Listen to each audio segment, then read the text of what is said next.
മിക്കവാറും ഈ ഒരു ഫോർമേഷൻ തന്നെയായിരിക്കും കേരള ബ്ലാസ്റ്റേഴ്സ് ഈ വരുന്ന മുംബൈ സിറ്റിക്കെതിരെ യൂസ് ചെയ്യുന്നുണ്ടാവുക. ഹായ് ഫ്രണ്ട്സ്, എല്ലാവർക്കും KBFC സോണിന്റെ പുതിയ വീഡിയോയിലേക്ക് സ്വാഗതം. ഈ ഒരു വീഡിയോയിൽ നോക്കുന്നത് Kerala Blasters versus Mumbai city FC മത്സരത്തിന്റെ കേരള ബ്ലാസ്റ്റേഴ്സിന്റെ ഒരു സാധ്യത ലൈനപ്പാണ് ഈ ഒരു വീഡിയോയിൽ നോക്കാൻ പോകുന്നത്. എന്തൊക്കെയാലും ഈ ഒരു ലൈനപ്പ് നിങ്ങൾക്ക് ഇഷ്ടമായിച്ചാൽ വീഡിയോക്ക് ലൈക്ക് ചെയ്യുക, അതേപോലെ തന്നെ ചാനൽ സബ്സ്ക്രൈബും ചെയ്യുക. ഞാനിവിടെ കാണിക്കാൻ പോകുന്നത് ഒരു സാധ്യത ലൈനപ്പാണ്. അത് തന്നെ കേരള ബ്ലാസ്റ്റേഴ്സ് അടുത്ത വരുന്ന മത്സരത്തിൽ ഉപയോഗിക്കും എന്നൊന്നുമില്ല. എന്തൊക്കെയാലും നമുക്ക് കാര്യത്തിലോട്ട് കിടക്കാം. ഈ ഒരു ലൈനപ്പിൽ ഗോളി കീപ്പറിന്റെ സ്ഥാനത്ത് വരുന്നത് സച്ചിൻ സുരേഷ് തന്നെയാണ്. നമുക്കെല്ലാവർക്കും അറിയുന്നതാണ് സച്ചിൻ സുരേഷ് വലിയ കുഴപ്പമില്ലാത്ത രീതിയിൽ കളിക്കുന്നുണ്ട് ഈ ഒരു സീസൺ. എന്തൊക്കെയാലും സച്ചിൻ സുരേഷിന് തന്നെ ഈ ഒരു മാച്ചിൽ അവസരം കൊടുക്കാം. രണ്ട് സെന്റർ ബാക്കുകളാണ് വരുന്നത്. കഴിഞ്ഞ മാച്ചിൽ കളിച്ച ഒമർ ബായും അതേപോലെ തന്നെ ബികാസ് ഷുംനാമും തന്നെയാണ് ഈ ഒരു മാച്ചിൽ CB ആയിട്ട് വരാനുള്ള സാധ്യത. ഒമർ ബായും ബികാസ് ഷുംനാമിന്റെയും കോമ്പിനേഷൻ നല്ല രീതിക്ക് വർക്കാവുന്നുണ്ട്. അതുകൊണ്ട് തന്നെ ഈ ഒരു മത്സരത്തിലും ഇവർ രണ്ടുപേര് തന്നെ CBയിൽ കളിക്കട്ടെ.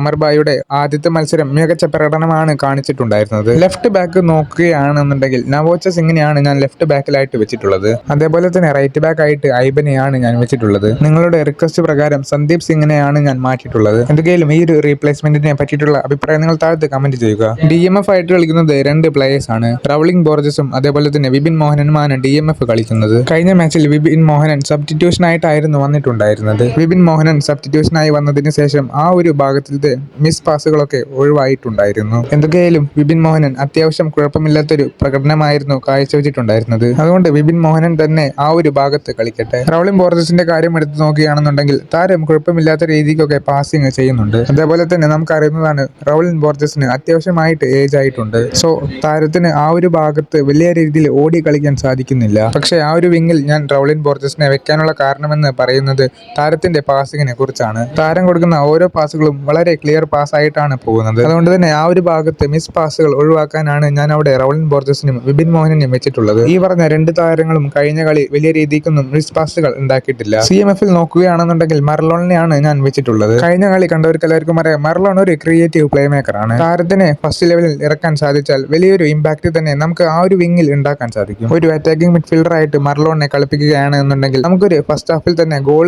നേടാൻ സാധിക്കുന്നതായിരിക്കും. കാരണം ഞാൻ ഈ പറഞ്ഞ പോലെ തന്നെ താരം ഒരു ക്രിയേറ്റീവ് പ്ലേ മേക്കർ ആണ്. റൈറ്റ് വിങ്ങിൽ ഞാൻ കളിപ്പിക്കുന്നത് കോറോ സിംഗിനെയാണ്. ആ ഒരു വിങ്ങിൽ താരം നന്നായിട്ട് പാസ് ചെയ്യുന്നുണ്ട്. അതേപോലെ തന്നെ നല്ല രീതിക്ക് സ്പ്രിന്റ് ചെയ്തും കളിക്കുന്നുണ്ട്. താരത്തിന്റെ ക്രോസിങ്ങുകളൊക്കെ അതിഗംഭീരമാണ്. അടുത്തത് ഞാൻ പോകുന്നത് ലെഫ്റ്റ് വിങ്ങിലോട്ടാണ്. എനിക്ക് തോന്നുന്നത് ഈ ഒരു താരം വന്നതിന് ശേഷം കേരള ബ്ലാസ്റ്റേഴ്സിന്റെ പ്ലേയിങ് സ്റ്റൈല് തന്നെ മൊത്തം മാറിയിട്ടുണ്ടായിരുന്നു. കെവിൻ യോക്കിനെയാണ് ഞാൻ ലെഫ്റ്റ് വിങ്ങിൽ അപ്ലൈ ചെയ്യുന്നത്. താരം കഴിഞ്ഞ കളി ഉണ്ടാക്കിയ ഇമ്പാക്ട് എന്തൊക്കെയാണെന്ന് ആരാധകർക്ക് അറിയുന്നതാണല്ലോ. താരത്തിന്റെ ഫിസിക്കും അതേപോലെ തന്നെ സ്പ്രിന്റിങ്ങും എതിരാളികൾക്ക് പിടിക്കാൻ സാധിക്കാത്ത രീതിയിലാണ് താരത്തിന്റെ ഓരോ മൂവ്മെന്റ്സും. കെവിൻ യോക്ക് എതിരാളികളെ വളരെ രീതിയിൽ തലവേദനപ്പെടുത്തുന്ന ഒരു പ്ലെയർ തന്നെയാണ്. എന്തൊക്കെയായാലും കെവിൻ യോക്ക് ഫസ്റ്റ് ലെവലിൽ വന്നാൽ വലിയൊരു ഇമ്പാക്ട് തന്നെ നമുക്ക് ഉണ്ടാക്കാൻ സാധിക്കും. CF ആയിട്ട് ഞാൻ വെക്കുന്നത് വിക്ടർ ബെർട്ടോമിയനാണ്. താരത്തിന് കഴിഞ്ഞ കളി വലിയ രീതിയിൽ പെർഫോം ചെയ്യാനൊന്നും സാധിച്ചിട്ടില്ല. പക്ഷെ എന്തൊക്കെയായാലും ഈ ഒരു മത്സരവും താരത്തിന് അവസരം കൊടുക്കാമെന്ന് ഞാൻ വിചാരിച്ചു. താരത്തിന് ചെറിയൊരു ഇഞ്ചുറി ഉണ്ട്. എന്നാൽ ഇപ്പോൾ കിട്ടുന്ന വാർത്തകൾ അനുസരിച്ച് താരം അടുത്ത മത്സരം കളിക്കാനുള്ള സാധ്യതയുണ്ട്. എന്തൊക്കെയായാലും ഈ ഒരു ലൈനപ്പിന്റെ നിങ്ങളുടെ അഭിപ്രായം താഴത്ത് കമന്റ് ചെയ്യുക. കൂടുതൽ കേരള ബ്ലാസ്റ്റേഴ്സും ISLന്റെ ന്യൂസ് അറിയാനായിട്ട് ഈ ഒരു ചാനലിൽ സബ്സ്ക്രൈബ് ചെയ്ത് വെക്കുക. ഞാൻ അടുത്തൊരു വീഡിയോ ആയിട്ട് വരാം ഗൈസ്.